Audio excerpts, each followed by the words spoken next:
Hey YouTube, and thank you for watching Junkworks DIY Garage. I have decided to go back and start revamping some of my older videos. A couple reasons. YouTube is really not paying well right now, and so that'll kind of give me some content that I can put up instead of putting new videos up 3 times a week, because I just can't keep up that kind of content and do the kind of videos I want to do. Without further ado, let's get to it. I wasn't even going to plan on filming this because I am not really qualified to tell anybody how to do this. The purpose of this video is mainly because I didn't see any other videos out there on this type of corner surround, shower surround. We picked this up at Lowe's. It's like $300 and something. You get the whole kit. You get the bottom, you get the whole surround, you get the plastic that goes on the walls, the whole thing. So I just decided I am going to go ahead and film it. So I know I'm going to do some stuff probably that some professionals wouldn't agree with, but I figure at least you can kind of look at what I'm doing and figure out what you may do differently, and also at least get a pretty good idea of what comes with this shower, because it's the cheapest thing out there, and quite frankly that's probably why you haven't seen too many videos on it. But I'm sure a lot of people must have these things, because if you're a do-it-yourselfer like me, it's the cheapest thing going. So I had the plumbing actually professionally installed as far as where the drain is going to go and things, but I installed the plumbing for the drain. Make sure it's all glued. Don't buy fittings that you screw together or that band clamp together or anything like that. Anything under the shower, underground, that's you're not going to be able to get to again has to be glued. And what you got was that right there. This top comes off, and it's going to come with this little wrench thing here. And you're going to go ahead and kind of take this out. And you're going to pull your big nut off here. Hopefully you can see this. You're going to have the nut. You're going to have this kind of a cardboard washer, and you're going to have your gasket here. And you're going to want to get you some of this. It's Odie's plumbing putty. This stuff is awesome. You'll take this, you're going to get a mess of it, you're going to knead it, and you're going to take it and you're going to put it all the way around this whole thing. And this is all off of here. Just like that, only you're going to go all the way around. Then you're going to stick this down in the hole of your drain, and you're going to put your gasket on, and then this all underneath the bottom of the drain area, underneath the base plate. Then you're going to tighten that up. And this stuff will squeeze in between your tub surround and all that. And that'll give you a leak-proof, for the most part, fitting, hopefully. Then this is going to be your plumbing coming up through the floor. It's a 2-inch pipe. That, on mine, this is where I had trouble. I didn't see anything. I ended up cutting mine for it to work well in here. I cut it flush with the floor. Whether or not that's right or not, I don't know, but that's where I needed it for it to come up through the bottom here. Let's see, we're going to take that out. Come up through the bottom here. Then you're going to come with this plug, and it's going to have a flat side and kind of a tapered side. The taper side goes up, and that goes down inside the drain. Okay, and this drain will be, I don't know, somewhere up in that area like that. Then you take this keeper, it's kind of a lock nut of some sort, you put that on there, and this turns on here and squeezes that rubber gasket up against the pipe here, which gives you your supposedly leak-proof seal there. Say, if you do this, do anything I do, and you end up with a leak somewhere or something horribly goes wrong with your shower, I'm not responsible, because I'm telling you right now, I'm no professional. Now you're going to have to take and get yourself some self-leveling compound, whatever you got to do, level your floor however you want. But then you put this pan in before you put your sheetrock up or Durarock or whatever you're going to put behind there. I'm putting Durarock up. And for some reason, if you have sheetrock up or whatever it is, you will have to cut it. This actually has to be hooked directly to the studs according to the directions. So just for your fair progress here, I've gotten these all glued up and on the walls. I'll kind of show you what I did. I realized I should have probably filmed it, but between doing the gluing and the sticking up and all that stuff, I just didn't want to have to deal with the camera. And I'll just kind of give you an overview of what I did. I did what they said here, 1/2 inch away from the edge. Actually, I came a little closer, which now I do regret a little bit. I'll show you that why later.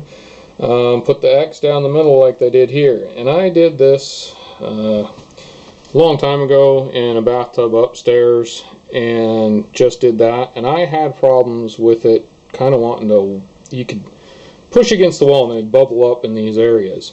So what I did, I went ahead and just went back and forth like this through all these and did some lines here, did some lines here, and back and forth, and actually filled in those spots. And what I used was this stuff here. Loctite Power Grab. It's the Tub Surround construction adhesive. So it said to use that stuff for the specific plastic that we're using here, so that's what I grabbed. I'm sure you could use any tile and tub adhesive if you really hate Loctite for some reason. 2.5 of these caulk tubes here to glue all 3 panels up here. And what I will say, most of it came out pretty good, but in this corner one I did have a little bit of this, it's kind of sticking out a little bit, and I think it was because I came too close to this edge with the caulk. I should have went further back in. Most of it's pretty good, but there's a couple of spots where it kind of sticking out a little bit. And for cutting this hole here, I used a 2 3/4 hole saw. Looks like that. I did find that wasn't quite big enough for putting these screws into the backer to the valve here for the cover plate. So I did have to actually kind of just take a chisel and notch these out a little bit. Actually, it wasn't a chisel, it was a file, a little round file, and notched it out, and it worked fine. I also used that to drill through the hardy board or whatever, the Durarock, that's what it is, that I put this in. Now you'll see that this is actually above this. I'm a fairly average height person, 5 around 10, depending on how much my back is making me bend over.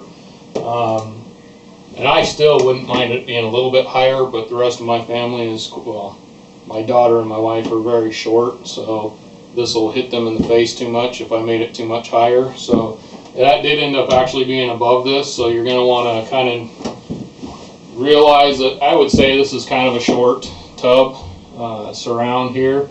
We're definitely going to have to tile or do something above it for waterproofing. We're probably going to tile, but that's in the future. But anyhow, so I did put the X pattern, went all the way around, and filled in the gaps. Now it is kind of a little bit wavy here and there. That could be because I didn't really do a whole lot to the backer board. I just kind of glued over the top of it, and it's kind of wavy. I don't know how else to put it. But this is going to do really good for a basement bathroom. I'm not too worried about it. Now something you need to be aware of. Down here, you'll see kind of a gap right here. And when they tell you in the instructions to put this piece here all the way up to the edge, it's also this piece here all the way up to the edge. Well, I did that, and I made an assumption, and what happens when you assume? You make an ass out of you and me. Yes, you do. I said it. And my tub pan isn't as level as I assumed it was, because it laid pretty flat, and I was happy with it, so I just didn't mess with it, because I really didn't want to mess with leveling the floor and all that stuff. But it is slightly down here. So when I set that on there and glued it all up, I went to put this corner piece in, and luckily this piece here was still very wet, because I had to pull it completely off and lift it on this edge to level it up so that it would go behind this corner piece here. Now this side wasn't as bad. This side was actually pretty good. But you'll want to be aware of that. If your tub base here, not tub, the shower base here is not perfectly level, you may have a problem like I did.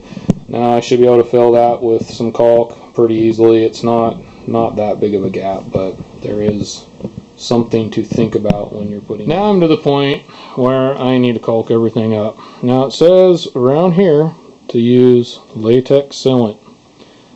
Don't know why. It says everywhere else use the 100% silicone sealant. Well, I'm going to break the rule. I'm just going to use the 100% silicone sealant all the way around. According to the product, it should be fine. Measured right here on both sides, and I have a 1/8 inch gap between the wall and there. I've checked the metal frame, the outer pieces that go up this way, and those look like they'll sit in there good. And the instructions say to tape it in the middle section here, so that's what I do. After taping that down, you're going to get your side piece here. It doesn't seem to matter which piece it is, as long as the slotted side, I don't know if you can see this, there's a slot, there's what, 1, 2, 3 slots on the side of this. The slotted side goes inside the shower.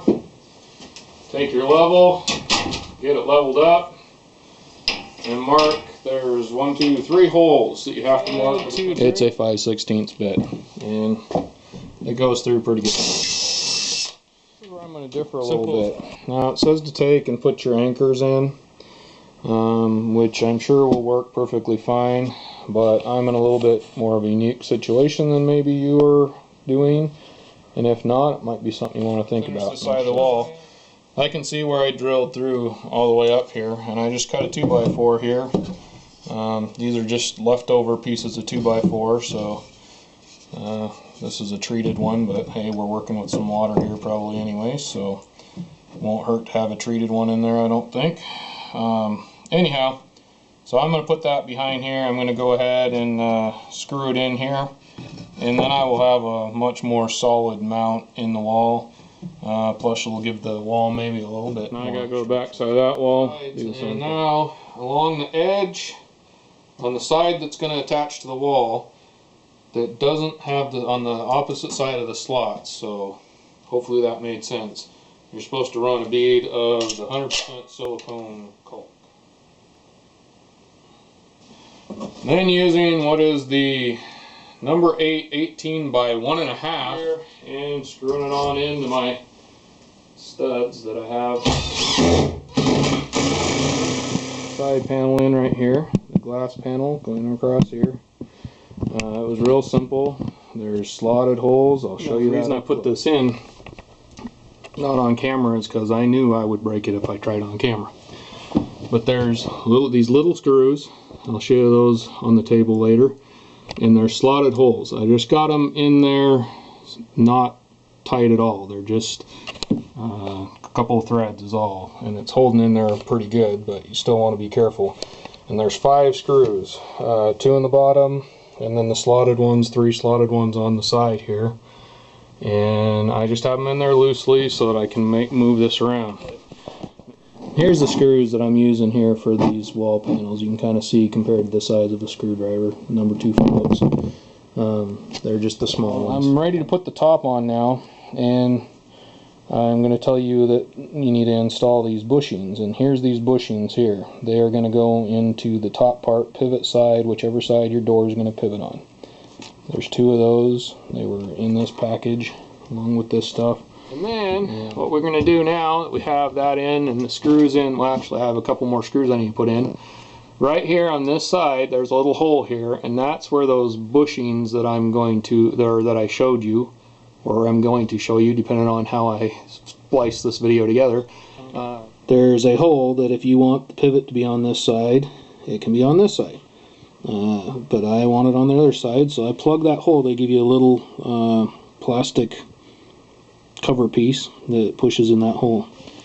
And then we need to go on that side, and that's where the other plug goes, the bushing piece. Pivot bushing, I think is what they call it. Now on the other side in the hole, you're going to have this bushing here. That's going to go down in the hole. Then you have this pin, pivot pin, that's got the kind of washer type thing in the middle of it. The small side's going to go down on that. And then there's these two washers here, and they're both nylon washers, but one is a thicker solid one and one is more of a, still fairly solid but quite a bit thinner. I don't know which one's supposed to go where, so I'm putting the more solid one on the bottom, and it's got a couple little like marks on the bottom here, so I'm going to put that facing down. Actually, I'm going to put that part facing up so that it pivots on this when the door's sitting on it a little more. I think. Number 27 on out on these instructions, they just really start going downhill. This is when they tell you to put this little plastic stripping, weather stripping stuff, I don't know what it is. And it's supposed to go in this groove right here. And according to it, this flap should be facing towards your wall, towards that way basically. But it says to slide it from the bottom and bring it all the way up and then cut it at the bottom wherever it's too short. Well, this is in here. It's next darn near to impossible to get this up in there and slide this all the way up. They should have done this way back at like number 27 before you put this whole side piece in. I would suggest finding this and putting it towards the window side, because it's supposed to go in here like that basically. And now I'm going to have to try and fish this up in here and cut everything, and bad idea. Definitely back at number 27 I believe it is. When you're putting these walls in, just before you even put them in, put this piece in there. What I've resorted to is I've actually kind of bent it this way. There's a little groove, you got to find that, and then push this side in with your thumb. It's actually going pretty easy once I figured it out. It's just one of those things that just annoys me to no end when it's not that hard to throw this in. And beside the point, that little pivot pin down there, pull that out and get it out of your way. Now, I had to cut about that much off of the bottom. Definitely do that before you put those windows in. That my thumb is killing me. And now I figured out what this other little washer's for. If for some reason your door is not fitting right, then you take the door off and you can use the smaller washer or the big washer or both washers to adjust the door up and down. So that's what that other washer's for. So both of them are actually for the bottom. I have the bushing here, and I was wrong. I thought it went up through the bottom and up.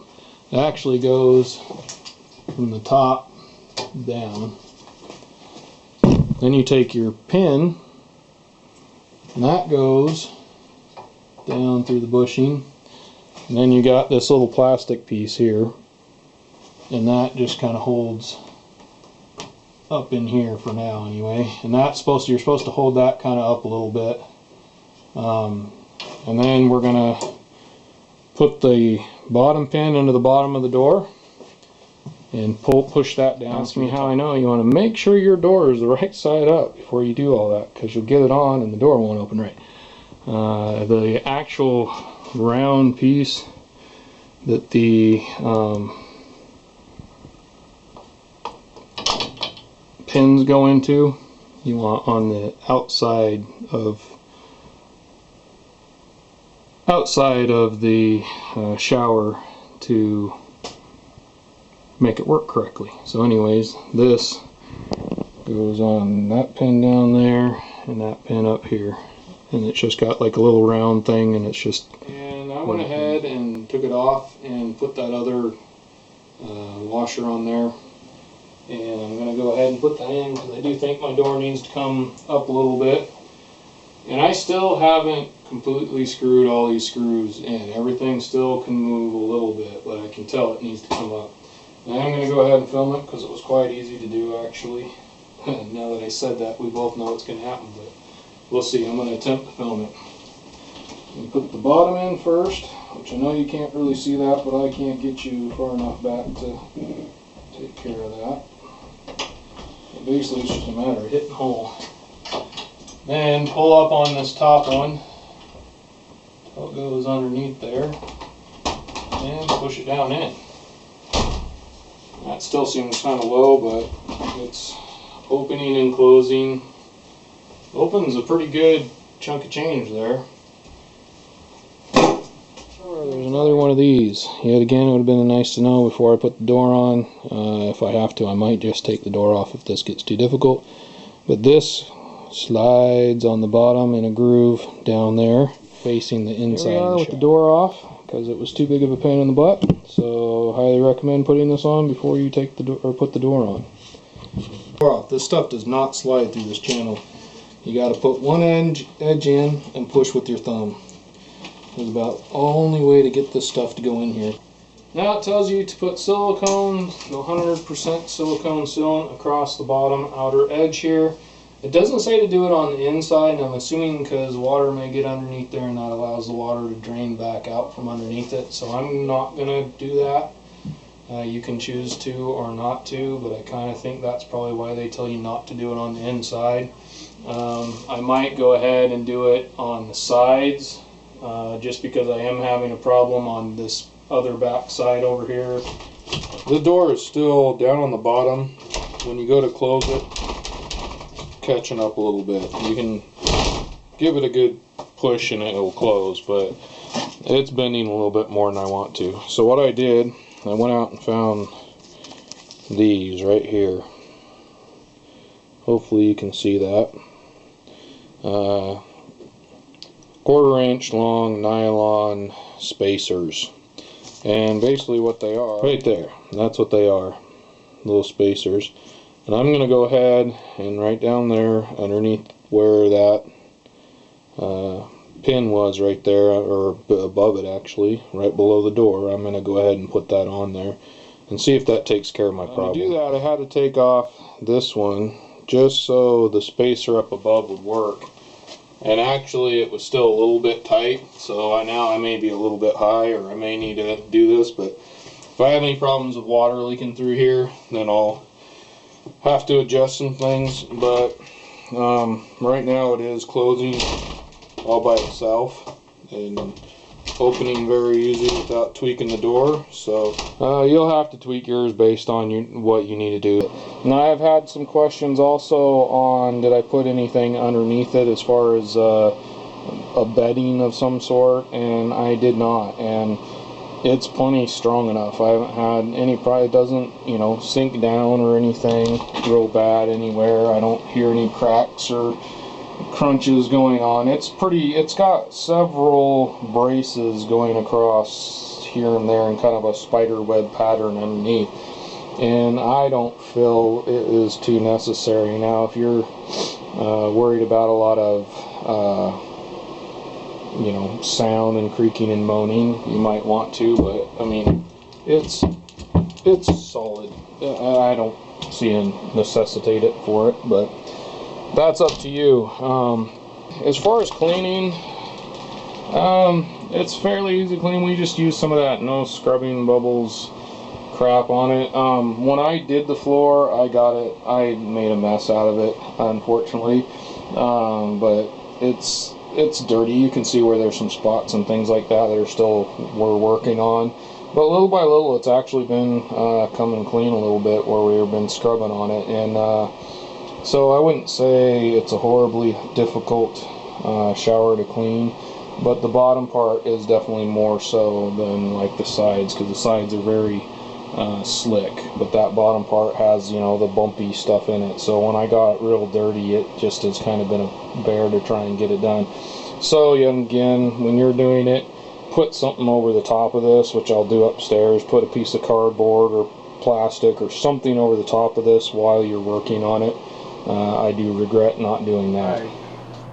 One side note, as far as having a shower in a bathroom that you aren't using very often, and this is where, regardless of where it's at in your house, if you don't have somebody using it regularly, at least once every a month or so, you need to do your own research on that.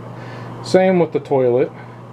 You need to run water in them so that the P-trap fills up with water. Nowadays, right after I got done with this, and I don't know, maybe they've been out even longer, but right after I got done with this shower, I saw a product that actually takes plumbing from your water and every so often spits some water into that P-trap for just that reason. Because otherwise, you let that go dry, and the gases from that will back up into the shower, up through the drain and into your house, and those are lethal gases.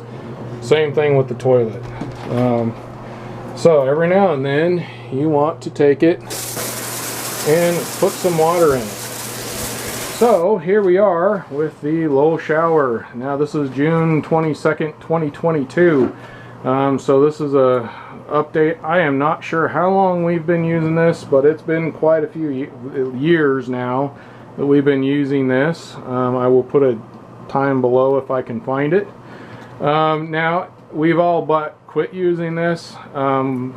Before my kids got hot water in their place, they had been coming over here taking showers, and if we were in the upstairs shower, somebody would come down here and use this one. As you can see, everything is pretty well unfinished in this bathroom.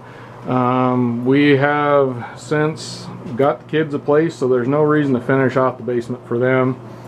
Some point we may get a burr up our bun and decide to finish this off, but right now it's very low on the maintenance list of getting things done. But it works as a toilet, a shower, and a sink, which I can't say for my upstairs one, unfortunately, speaking of things I need to get done. But here we are inside. Everything is working pretty darn good. It is, as you can see, kind of gross on the base part here, and a lot of this stuff has started peeling up really bad as far as the caulking. And like I said earlier, probably in this video, I used the wrong stuff, and so you don't want to do that.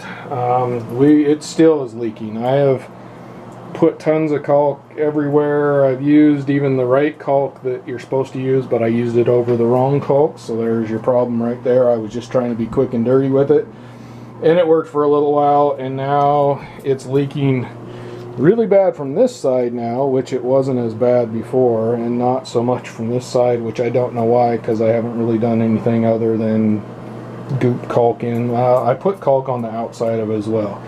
Now, like I said, when I got the upstairs one done, I was going to shut this one down and do it. But yet again, we're not really using it enough to where it matters. A little bit of water here and there is not going to hurt too awful bad for as little as we use this shower. But at some point, I am going to pull this completely apart. Obviously, leaving the stuff on the walls and the floor, but pull out all. So my SD card filled up, so I don't know exactly where I was, but I was just about ready to end it. And I tell you, all in all, we're very happy with this one. Had I done a couple things, made sure this was maybe up a little bit more in the front and more level towards the front here, I wouldn't have had quite as big of gaps in those in this area. Number two, I used the wrong caulk. Should have used the right thing, and it would have been pretty good. But all in all, as far as the functionality of this shower and where it is, if you do everything right, then you'll probably have pretty good success. But I can't guarantee it, because we have had leaks with this one. As far as which one I would go with between this one and my Home Depot, this is a Lowe's one, and upstairs, right above this, is a Home Depot one. That's the one I would go with. Watch that video if you're going to do one of these upstairs, especially, and it's not just not going to be used very much side shower down in the basement. In that case, I would go with this one because I believe it's quite a bit cheaper. But if you want a nice one that's going to do the job and not leak, and is probably easier to install than this one in all actuality, I would go with the Home Depot one that I have upstairs, and it's a lot nicer. I have some tips in that video of how to do it even cheaper by kind of mix and matching things. Yet again, up to you to decide what you want to do. But we have been, all in all, very happy with this shower. It works fine, functionally where it is. And at some point, I will fix it to where it doesn't leak. Alright, thanks for watching Junkworks DIY Garage, where I'm proud to say I'm a jack of all and master of none. You all have a good one.